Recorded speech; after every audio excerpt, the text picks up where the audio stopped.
Startup Podcast PH is co-produced by Y Spaces, Aperon, Tuala, Simf, Secuna, Maroon Studios, Aim High, and Compare Loans. Check out our partners in the description. Welcome sa Startup Podcast PH, inspiring more Filipino entrepreneurs and innovators. Ito ang Start Right series where we talk with incubators and accelerators that will help you start right with your startup. We're live now here in Bacolod City, and we have Bacolod Accelerator Hub or Alpha Hub. And we have the manager, Doc May Ferrer-Llamas, also the Investment Promotions Officer of Bacolod City. Hello, Doc May. Kamusta po? Hello, magandang araw, and thank you for visiting Bacolod. It's a pleasure to have you. Thank you din po. Actually, this is already the 6th interview today. We interviewed yung 5 startups na sinusuportahan ni Alpha Hub. Yeah. And thank you din po sa napakagandang office. Naging masaya ang mga interview. Actually, dito tayo ngayon sa loob ng Ayala Malls Capital Central dito sa Bacolod City. So, thank you din sa Ayala. Yes, thank you. Alam ko, it's been a long day, but I think you enjoyed the sessions with our 5 startups. Opo. And ayun po, so dito naman sa ating interview na ito, I also wanted to know more naman about Alpha Hub as an accelerator. So, parang ano nga ba yung mismo ginagawa as an accelerator? Ano yung services na that the startups can avail of? And ano yung parang larger objective talaga nito. But siguro, Ma'am Doc May, I'll start with the question. Yeah. Ano nga po ba ang Alpha Hub? Yeah. Well, Alpha is really an acronym for accelerating leadership for Philippine advancement. Actually, ang story ng Alpha Hub is, for me, I describe it as a serendipitous. It's a pleasant surprise. Pleasant because it's really a product of a grant with the Department of Science and Technology. But a surprise in the sense that siguro nag-visit ka na ng maraming LGUs at hindi lahat alam ang, what's a TBI or a technology business incubation or an accelerator. So the good thing naman is we were able to reach out to partners who understand tech startups and what accelerators actually do. So in the case of Alpha Accelerator Hub, it's really designed to be the next step in the tech startup ecosystem. So halimbawa, usually, yung in schools, they would have hackathons, identifying startups. Tapos yung mga startups that have the biggest potential, they're the ones that need to be incubated. Usually, nasa school din yon. And I think in the province, so far, parang isa pa lang. That would be Technological University of the Philippines, Visayas, ang aming incubator. So, yung accelerator is the next step of the many that have been incubated. Sino na yung may malaking potential to be commercialized or pwede nang i-connect with a venture capitalist. So, yung framework namin, 3 lang naman. One, it's really looking into mentoring. It's very important to be able to make sure that we give them mentoring in terms of how they can scale up their businesses. Second is empowering. Training is still important and exposure is very important. And I think third, the most important, and yes, the most challenging, as you have heard from our startups, is being able to connect them with the right funding. Yes, Abo. Ayun, so actually, ulitin lang natin yung difference ng incubators, accelerators. Kasi actually here in the podcast, I've interviewed ng maybe sa more than 10 actually na mga provinces, na mga TBI. Yeah. Actually, I think this is the first, and I think even in the Philippines, ito po ba yung parang first, or one of the first maybe na LGU based na accelerator? Is that right? I think we really need to validate. But from what we've been reading, it's really like the first LGU-led na accelerator. So, generally, yung sa principle mo, just to differentiate the TBI from an accelerator. Si TBI naman, yung principle niya is hinuhone niya. Sinasharpen niya yung idea from the hackathon. Yes. So, pagka, for example, is it technologically sound? Meron bang business model yan? Kaya bang i-scale up yan? At meron bang market sensing yan? Kasi sometimes what's happening in schools or in TBIs, you have a very brilliant technology idea, pero unprepared ka sa commercial side. So I think that's the role of the accelerator. When they feel that they perfected the technology side, it's now very important to break in terms of the commercial side. So ito yung mga business side. Kasi one of the things that's really been challenging for our tech startups is, do they really understand the mindset of business? So ito yun. So yung halimbawa ngayon, we're very happy that we have a informal partnership with Wadwani Foundation. Yes, Wadwani. Partner din yan. Yeah. So ginawa namin para mas adept kami on how it is to become a startup and become an accelerator. Nag-sign up kami. Para maintindihan namin yung, the steps and the flow of being a startup. So, meron kang idea. Ngayon, they already have a perfected idea. Kailangan may proof of concept ka. Yes. Generally, sa TBI, may proof of concept ka. Yes. Pero pagdating mo doon sa business model, Yes. paano mo commercialize, is it what the customer actually want? Ito yung mga missing elements. Yes. So yun, I think that's the first differentiation. Yung second naman, TBIs might be able to help you all the way to a business model. Pero yung kulang naman na element is really trying to connect you with venture capitalists or the fund market. Ito naman yung nagiging role ng accelerator. Oh. So yung mga TBI nga po usually, they are, actually I think most of them, and actually almost all, are attached to a university. Kasi nga, harnessing the ideas and then honing it into maybe an MVP or a proof of concept. Yes. And may market validation at least. Meron, kumbaga may customer, ma-validate man lang that there's a need for that product. Yeah. But, and somehow, pwedeng may commercial side na rin kasi nabibenta siya eh. But, yung part na parang really making that product into like a mainstream commercial product, and through funds nga, and maybe also through, kumbaga, mas scale pa yung market visibility niya, I think doon na papasok si Accelerator. So really leveling up its marketability, its commercial side, yung idea. So full-blown siya na pwedeng idea, incubate. Kaya I think si TBI, more of technology kasi really on the product side. And then Accelerator really more on the business side. Tama po ba yun? Yeah, tama. Yung parang yesterday, for example, I was just in a Western Visayas TBI conference, and they were asked to kind of distinguish between from a startup to all the way to acceleration. Parang they're saying from innovation to invoice. Parang how do you now translate your innovation into invoice or invoices? So ito na yung tinatawag na research to reality. Maganda ang research. Pero you have to test and validate to the market and find out, take into account kung yung mga what the market's really looking for. And you can still tweak it and get ready for scaling up.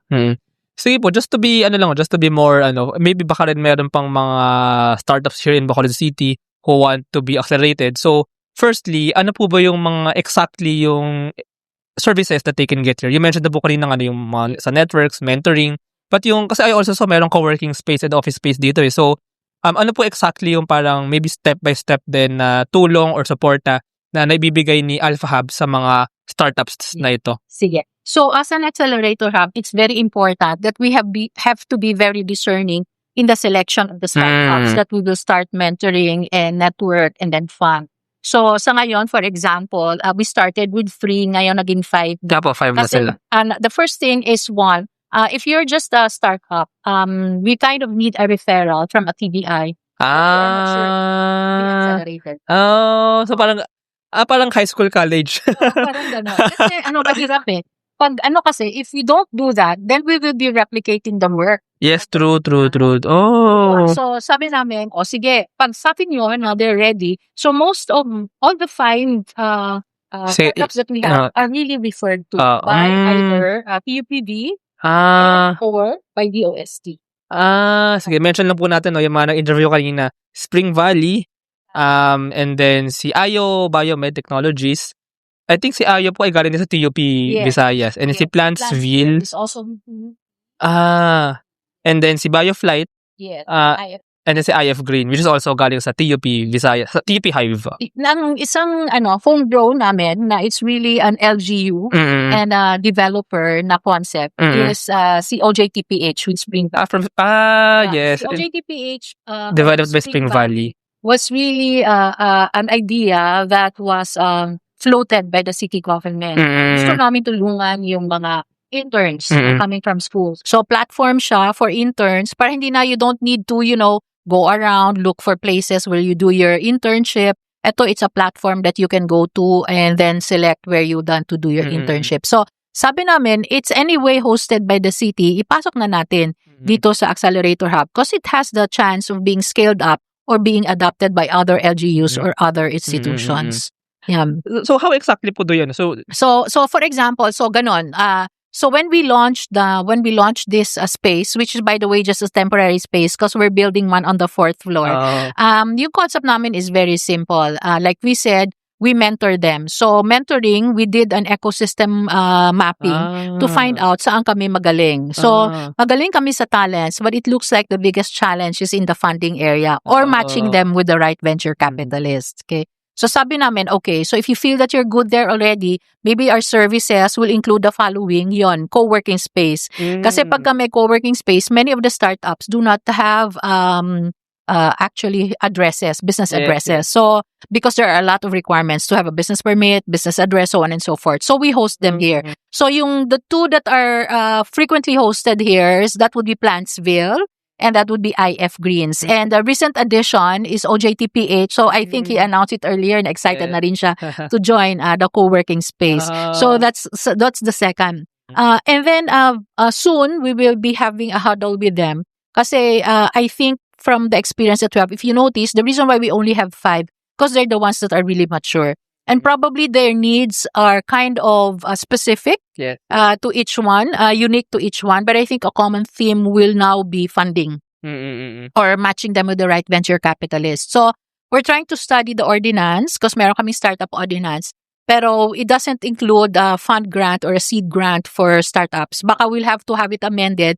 And yun na nga, nag-shoutout na sila. So hopefully praying na makaabot kay Mayor Greg and hopefully that we will be able to soon put together a pool of venture capitalists for a final pitching. With regard to that, so parang may demo day ito? Parang may demo day talaga. Or like for example, just before you interviewed Biofly, tas already talking to him, sabi ko sa kanya, alam mo, yung project mo, narinig ko na to and we're just talking about numbers because there are potential venture capitalists or investors. They just need to understand the numbers side. Para you know naman how it is with investors and venture capitalists. You also have to give them some idea that somehow the seed fund will make it. Sayang naman kasi pag it doesn't parang it remains as a proof lang pero walang proof of concept. Very true po no. Na I think in the acceleration phase nga, parang it's a numbers game na actually. Yes.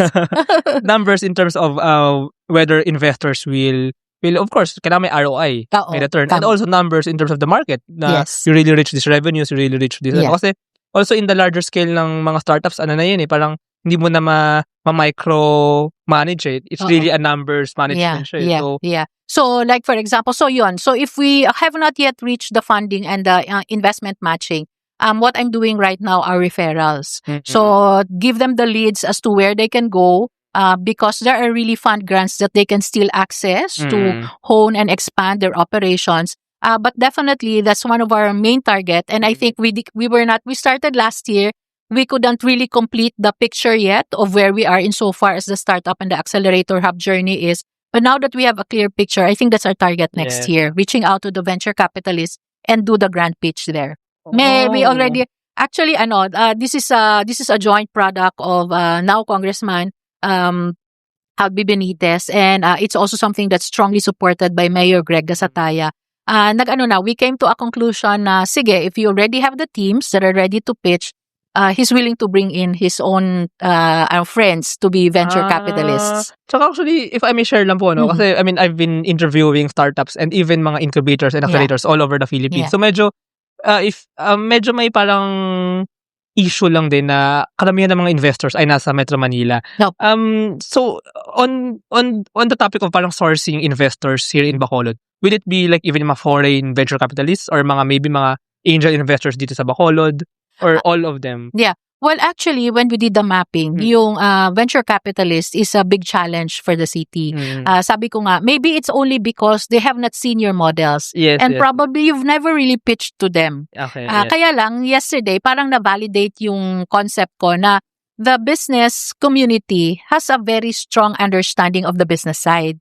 So you have to win their understanding of the business side to sell the idea. So I think it's just really tapping to the right group and the right network. But long and short of things, I think the angel investors and the venture capitalists are not yet here. But we can start with organizations and institutions that are established here. We have the Ayala Group of Companies. We actually have SM. We actually have MegaWorld. So we'll look into the pipeline and look at prospects. Yes, actually, I mean, this is my personal thoughts lang din po dito. Kasi actually, I've also interviewed yung mga VC firms ng mga big families sa Philippines. And I think, ang laki din naman ng business dito sa outside Metro Manila. For example, here in Bacolod. siguro I think parang it's time lang din. Maybe I mean in an investor's point of view, really rin naman yan parang safeguarding of course their money. Yes. But I think kailangan lang mabuksan, kailangan lang masimulan. And I think with accelerators nga now na LGU based, mas mabubuksan na yung bridge, yung connection ng mga startups dito and ng mga investors. Kasi I mean, speaking kanina with for example Spring Valley, IF, these are very big potential na if I'm an investor, gold mine to na hindi pa nakikita ng ibang investor That's true. So I think maybe mag-start lang din and may mag-ROI. I mean, of course, it's money so kailangan na lang protektahan yan. We understand that point of view. But we also want to share that there's actually gold mines here outside Manila. Salamat. Thank you for the affirmation. And coming from you, that's really a big boost for our startups here. Kasi we're also trying to test, ready na ba sila talaga? But I think from what you're seeing and based on the interviews that you've made, you really see the potential. So, look forward po to the final pitch. Honestly, I say yes po. And actually, share ko lang din po yung more thoughts. May mga nag-interview sa akin naman, tinatanong yung point of view ko. Kasi parang medyo ako, itong startup podcast yung nakapag-interview ng mga startup ecosystems in Manila and outside. Ako, I mean, I always say, it's kind of the same. It's kind of the same, may parang somehow may bias lang talaga sa ngayon na Manila, ganyan. Pero for me, the talent is here. Kailangan lang talaga siyang masimulan and ma-bridge. But I think there can be kumbaga a positive future for investment. Salamat. I think this is a step in the right direction and this is a big boost. Kasi sabi nga namin, sometimes you just really have to share their initiatives and talk more about them so people will, appreciate and see where they're going and find a gold mine. And to be fair po, some of the VCs that I know and I have talked with, they actually are interested to venture out in Visayas, I mean outside Manila. They are just, they really just need backing. They really just need complacency. Parang panatag yung loob nila. Kasi VCs, just to tell the structure, VCs, hindi nila pera yan. Pera yan ng mga LP, ng mga talagang partners nila na mas may, so they really need to protect. Kundi lagot din naman sila. They're the middlemen kumbaga dito. But anyway, sige, Doc May, about Alpha Hub naman po, story nito naman kung paano siya talagang nabuo. Kasi this is one of the first nga na parang LGU-led accelerator. So, sino po ba yung mga nag-initiate? Of course, it's also DOST-funded. Pero, paano po siya nabuo talaga? And kailan? Tsaka, how did it happen po na kayo yung parang naging manager nitong si Alpha Okay, Hub? sige. So, well, actually, I'm a newbie to the city government of Bacolod. I joined the team in 2023. And one of the first things that I've discussed on the table was the prospect of coming up with the Alpha Accelerator Hub. So it was really the team coming from the investment office under the mayor's office. And then we had at the time DOST, Engineer Glady was there. We also invited TUPV, who was represented by Engineer Jovel. And NWTF, Negros Women for Tomorrow Foundation, which is a prospective venture capitalist, to be able to look into how can we do this. Initially, it was tempting to, just receive the fund and probably ask a third party to operate it. Because as I've shared earlier, TBIs and accelerators are not genetic, are not in the genome of LGUs. It's something new kasi. It's not something that you know and you have an expertise in. But long and short of things, sabi ko, it's not fair naman to DOST to have it run by a third party. So sabi namin, it's a bold step, it's a brave step, but when you have a community of supporters, the story of Alpha will definitely fall into place. And so that was actually last year. We're very happy that last year we received the first tranche of the grant. It was June in last year. We received a grant of 1.5 million. So during the first phase of the Alpha Hub, Accelerator Hub, it was very important to be able to launch the physical space. So that's the reason why we have an Accelerator Hub. So it's really a semblance of a co-working space to be able to host the more mature tech startup. So that's one. Secondly, needed to really understand the ecosystem. So we invited, actually nag-invite kami ng Scale NCR. We also invited UP Scale, Upscale ng UP. Yes, So I'm sure kilala mo sila. Sina Dave, sina Sir Dave, si Miss Indo, and Miss Meggy. Sila yung mga the Shout three out. big wigs, the three big wigs, the champions of startup, sabi namin, we need your help kasi hindi namin kaya how it is. So they did a mapping for us and doon na-validate talaga na we're very strong on the talent side, but we're probably very challenged in terms of the venture capitalists and the funders side. So that's how it actually happened. So that's what we did last year. And then we did a series of benchmarkings just to understand how accelerators operate. So we went to Kubo. We visited the Idea Space. Yes. And we also went to Miriam, yung Henry C. Innovation Center. Yes. Doon we were hosted by Miss Indo. Sabi namin, salamat ha, kasi ito pala, we need to have the minds of the practitioners, the experts to understand what it's like. And we had the opportunity to join the Startup Week celebration that was also last year at BGC. So, nakita namin yung, how it is, startups with the actual pitching happening right there. Yung as in the Philippine Startup Week? Yes, the Philippine Startup Week. So, if you are seeing some colors or some designs that are in the perspective, actually, mga inspirations from the Henry C. Innovation Center and from Kubo na co-working space. So, it was really a good experience for us. And I think the year one ended with a recognition of us being one of the few, if not the only LGU-led accelerator. So nagsabay kami doon sa DOST na sustainable cities na celebration, and we highlighted the journey of Alpha. Wow, parang possible nga din po na nasa ibang LGU pa in other provinces magkaroon din ng mga accelerators. But Alpha Hub yung kumbaga naging pilot din somehow nito. Opo.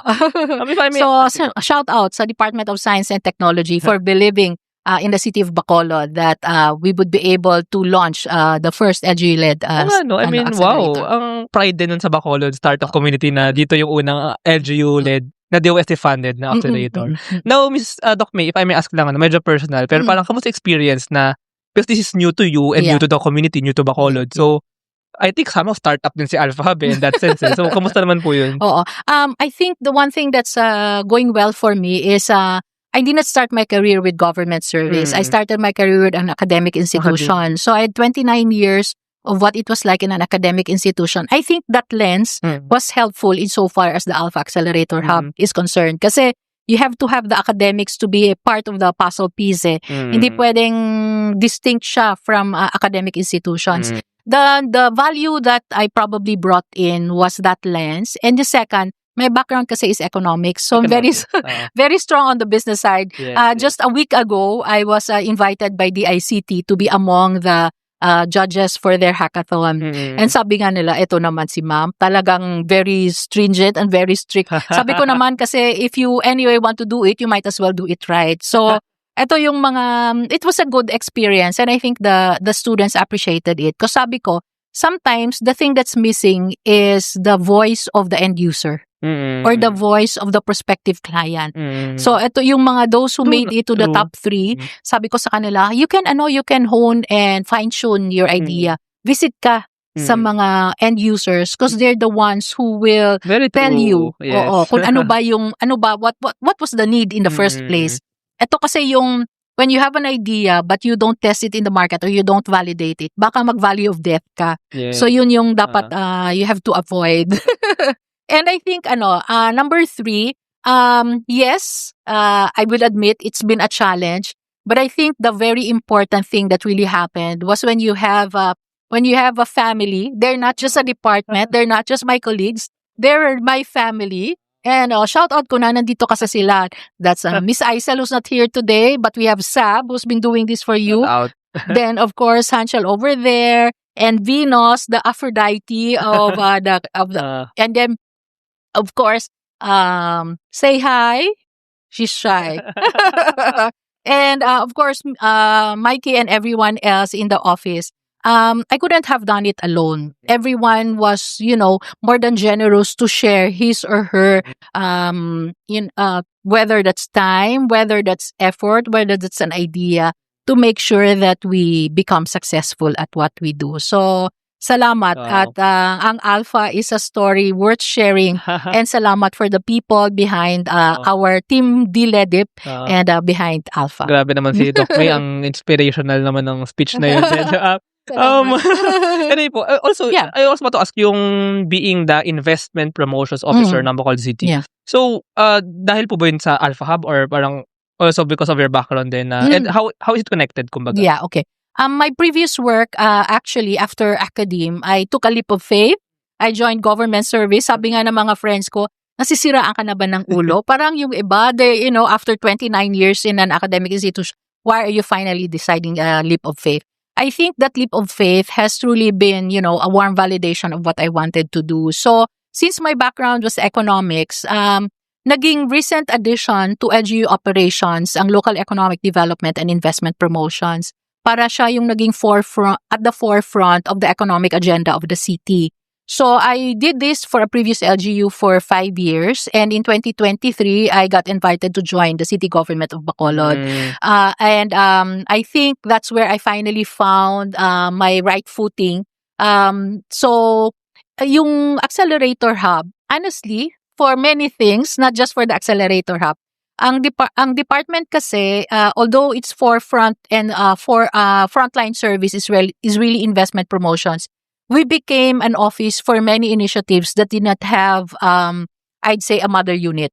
So, for example, if you talk about a tech startup and an accelerator hub, it can be a choice with the MI or the IT department, pero baka kulang siya in terms of the business side. So, I think we became a natural choice for this one. This is also true for other things like this BESO, for example, the Express Service Office, and I'd say it's the same story with the creative industry and the filmmaking initiative. So I think we became a host for many of the initiatives that needed to be launched at the initial stage. In the case of the Alpha Accelerator Hub, DOST found its way into the investment office because they realized that it's not just tech side, but also the business side. And we became a natural host of the Accelerator Hub. So I was investment officer before becoming Alpha Hub. I have many lenses kasi, but if you see me smiling, then sabi ko kaya pa at kinakaya kasi we have a really good team behind DLEDIP.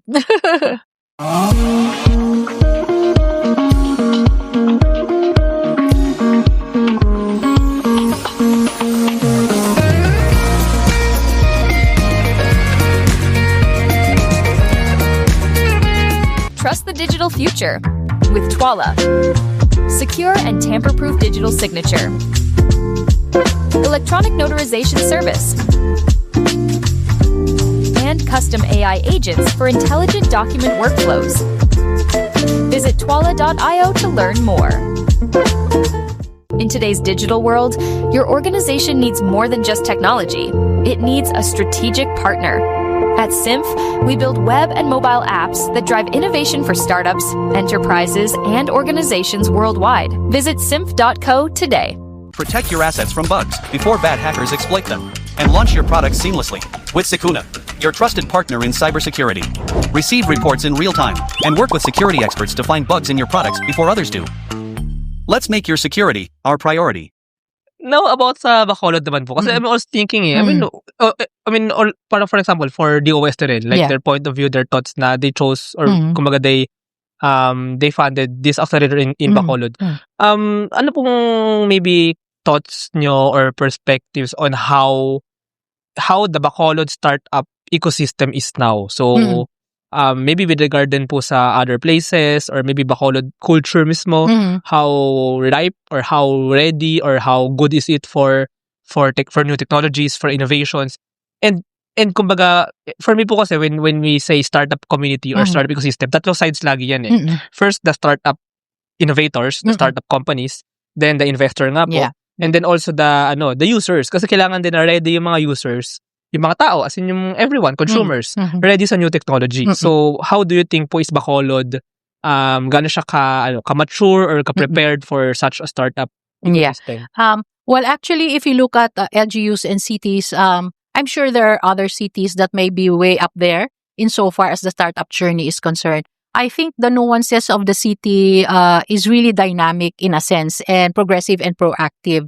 So, maybe for the end users, ito yung sinasabi ko nga, baka hindi lang nila maintindihan what startups are and what accelerators are. So, salamat sa podcast and salamat to national government agencies who have embraced startups as a concept and are fast rolling it out as a principle and a way to the future, particularly for MSMEs. If you notice, like in the case, for example, the journey of Plantsville, she really started as an MSME. But with the incubation of TUPV, na factor in yung other technical side that made it easy for her to reach out and explore markets for her products. So, if you ask me, I think we wouldn't say that we're very mature. I think I'd say that the dynamism is there, but the right elements in terms of launching it to become successful also need to be in place. So, gigear up na rin si Alpha for the next year. Kasi sabi nga namin, hindi pa na-introduce to the community ang mga startups that have potential for commercialization. Pero to be fair po, I mean, ano pala naman ako, 3 days, 2 days din sa Bacolod. Pero ang daming mga SMEs, mga iba't ibang brands, lalo na mga food nga. Tsaka mga local to na Bacolod brands. So, I think on that end, kind of entrepreneurial din naman yung mga Bacolod people. Yes. So, I think the resilience of Bacolod and the province of Negros Occidental is a story that's been there for decades. And that the Mascara Festival is not just a festivity, it's not just a celebration. It's really a story of the resilience of the Bacolodnons and the Negrense spirit. Ang galing pala yung culture na Bacolod is known for the Mascara Festival. Yes. And I've heard the story. Correct me nila po if I'm wrong.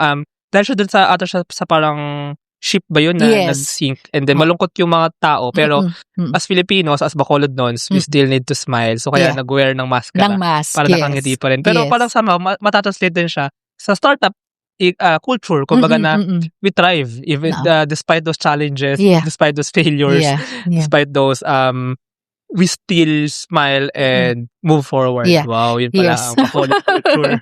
So, we're certain that the future is bright for startups in the city of Bacolod. Kasi, maraming ideas and people are reaching out. And there's just a lot of people who already understand the network, understand the way forward for startups. And they're saying na, sige, meet tayo, sit down tayo, para magtulungan na.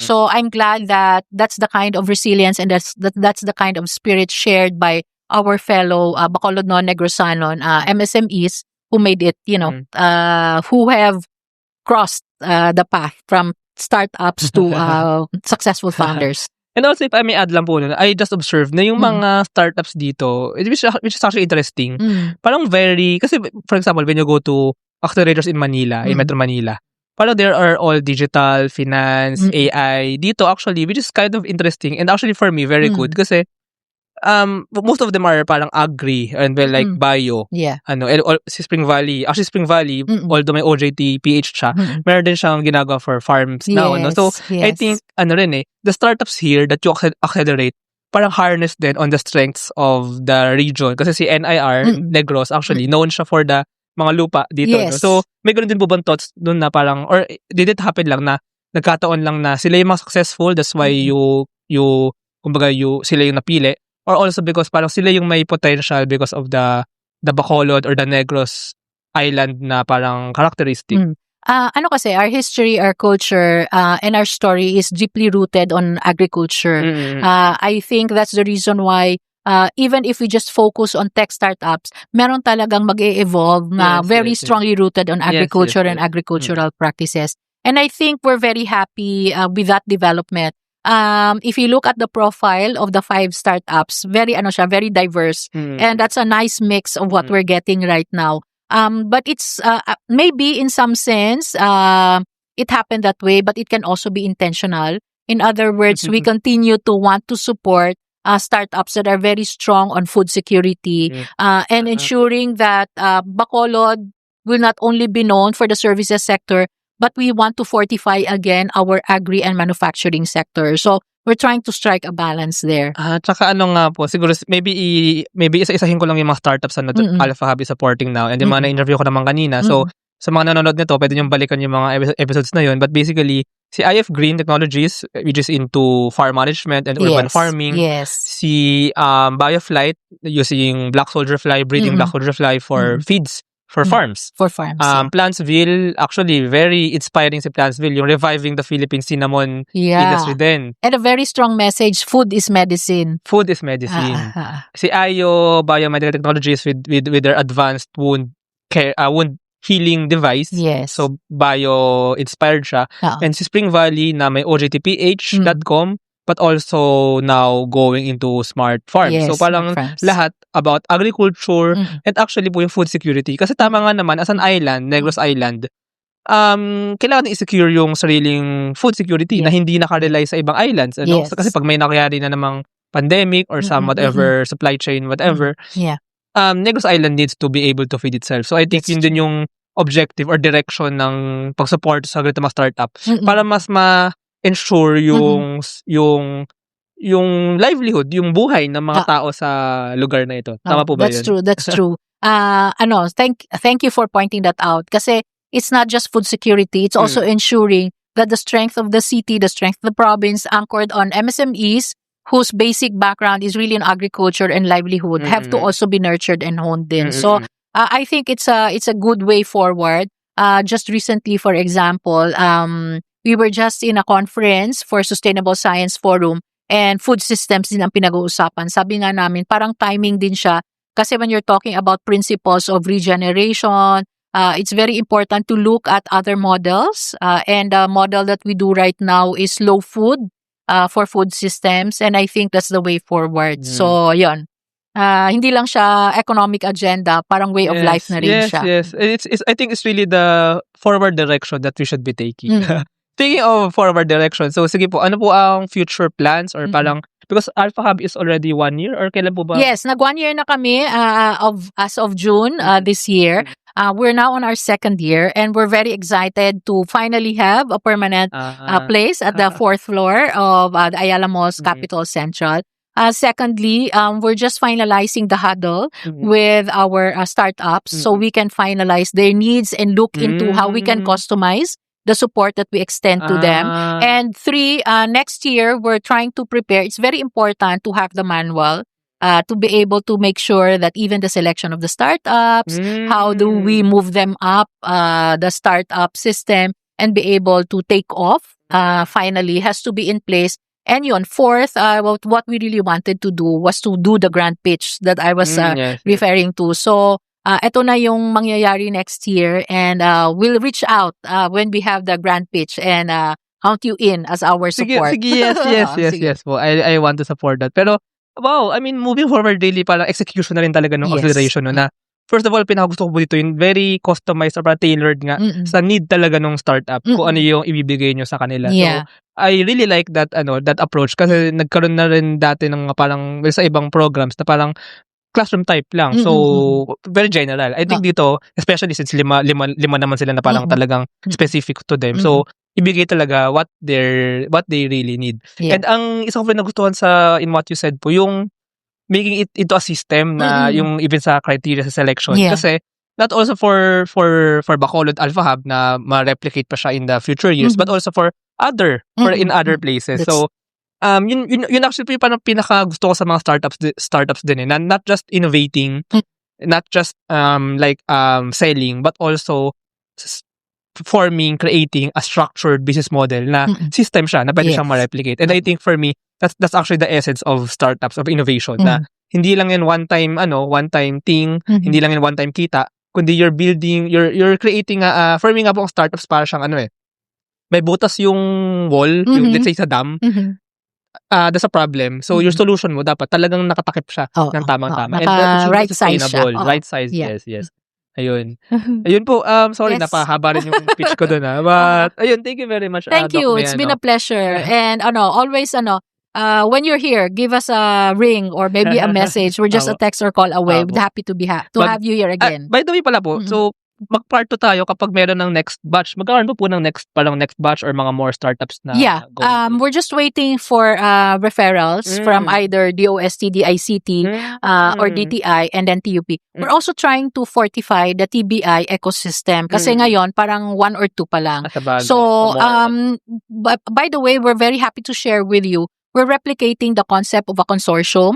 Yung consortium that yes. dapat you have academe, you have NGAs, Yes, and yes. then you have LGUs and industry partners para at least yung the efforts are synchronized and harmonized. Kasi palabanan ng hackathons, pero after the hackathons, ano nangyayari? Yes. So, kailangan din. So, I think it's TUPV that's taking the lead for that. But the Accelerator Hub and our national government agencies, particularly DTI, DOSC, and DICT, they're strongly on board. And it's going to be an island region-wide NIR. NIR. Wow. So, I think kasama we si have a tentative name. We have a tentative name, so- Buglas. Buglas. May meaning po ba yun na?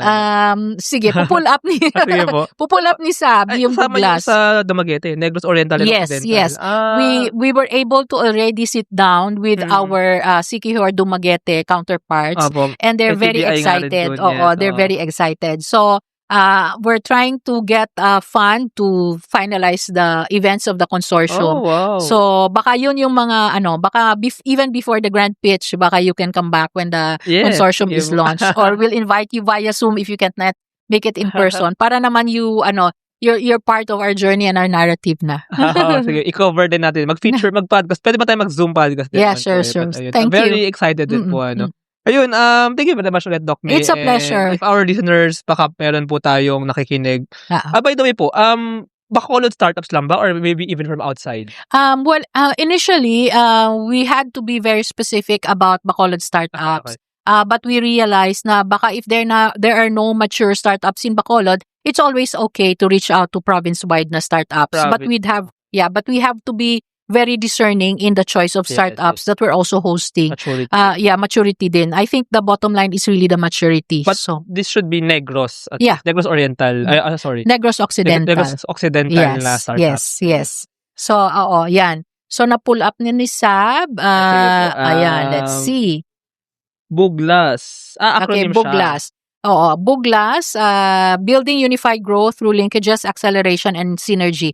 But it's also the name that pays homage to the ancient name of the Negros Island. Buglas? Buglas is the old name of the Negros Island. So, wow. hindi lang siya acronym, but it's really, may narrative ulit. It's really trying to represent the region as a whole. New learning for today. Thank you. Of course, ang daming natutunan actually sa mga conversations today.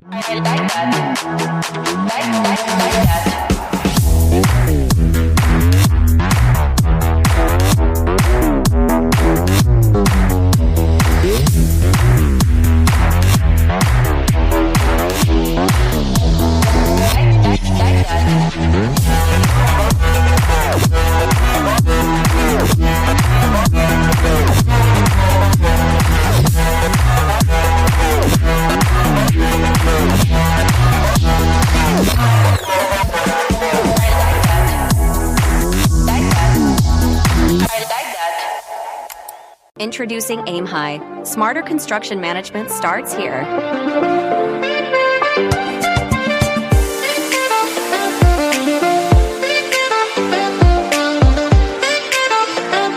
Monitor costs and progress with real-time insights. Plan ahead and adapt with streamlined scheduling tools. Make data-driven decisions to avoid costly delays. Increase efficiency and profit with Aim High. Running a business? Make it smarter with Red Circle Global. Streamline operations, boost productivity, and manage everything in one powerful ERP system. Book your free business demo today at redcircleglobal.com, guided by one of our top experts. Ayun, thank you ulit, Doc May. Yes. If our listeners po want to know more, baka meron dyang startup or maybe a business na nagmamature naman na, pwede na for acceleration. Not just in Bacolod City, but in the surrounding cities, municipalities, in the province. So, how can they know more? Or baka rin po meron investor maybe who want to be a part of the network. So, how can they know more po about Alpha Hub? How can they connect with you? Yes. So, thank you for your time and listening to us. This has really been a great opportunity for Bacolod City Government and the Alpha Accelerator Hub to share our insights and our experience and narrative. So we're here at the third floor of Ayala Malls Capital Central, just next to Bacolod Expert Service Office. We actually have a dedicated team that's here. We're hosting 5 startups, but we want to grow as a hub. And so we look forward to seeing you. Kahit po hindi kayo taga Bacolod, we'd be more than happy to share our experience, probably help you with your business ideas, and feel free to drop by. And we can host you for a day or a week. We'd be more than happy to have you. So visit Bacolod. Mayor Greg Asataya extends his warmest greetings. And like we always say in Bacolod, we're always stronger together. Oh, we're always stronger together. Ayun, tsaka excited po talaga. Exciting really talaga na may accelerator hub dito sa Bacolod City. Sige po. Shout out na rin sa venture capitalists and prospective angel investors. Nandito lang po kami. Ayun, let's form that Thank you. network. Ayun, thank you po, Doc May. Thank you. Pleasure. Thank you. Thank you very much to our 62 patrons. This episode is super powered by AskLex PH Academy, our official e-learning partner. Get certifications on Lean Six Sigma project management, data science, and more. Argum AI. Make smarter decisions by presenting both sides of an issue as argued by 2 distinct AI models. Pixel by ePlayment. Turn content into opportunity. Grow deeper connections and earn more only with Pixel. Sign up at pixel.eplayment.co. School of Profits. Filipino-led community for aspiring freelancers, VAs, agency builders, and online earners. Built to help you start, grow, and earn online together. Founders Launchpad, our ecosystem partner. Early stage accelerator providing venture capital funding, operational support, and mentorship. Higher Business Solutions, provider of the most configurable cloud-based payroll system in the Philippines. Agile Data Solutions, the Philippines' fastest growing market insights tech company with its data gathering platform, Hustle PH. Smile Checks, streamlined hiring and onboarding with automated background checks. Cloud CFO, cloud accounting service provider for businesses ready to grow. Cloverly, all-in-one digital platform for property developers. Body Beaties, accessible and personalized diabetes self-management application. HKB Digital Services, tech-based business tools including payroll, ticketing, and loyalty rewards. Hyperstocks, digital banking enabler for rural and thrift banks. One CFO, CFO services, bookkeeping and tax, and payroll processing for startups and small businesses. Unawa, driving digital transformation with secure, legally enforceable electronic signatures and robust AML compliance. Wonderbrand, data science-driven brand strategy and design for emerging markets. TVCode Technologies Incorporated, IT solutions specializing in software development, blockchain smart contracts, digital wallets, and cybersecurity. NutriCoach, personalized nutrition and weight loss programs for you. This episode is powered by East Point Business Outsourcing Services, Filipina Home-Based Moms, Hex Colony, Sugbudo, Algacon Aquafeeds, Juan Algae, Grey Wolf Technologies Philippines, Pareto Consulting, Jura.ph, Big Giant Games, Pahatid PH, Wasteless PH, Tech Tribe, Yay, Uplift Code Com, Board Prep, Serious MD. Support the podcast through the links in the description.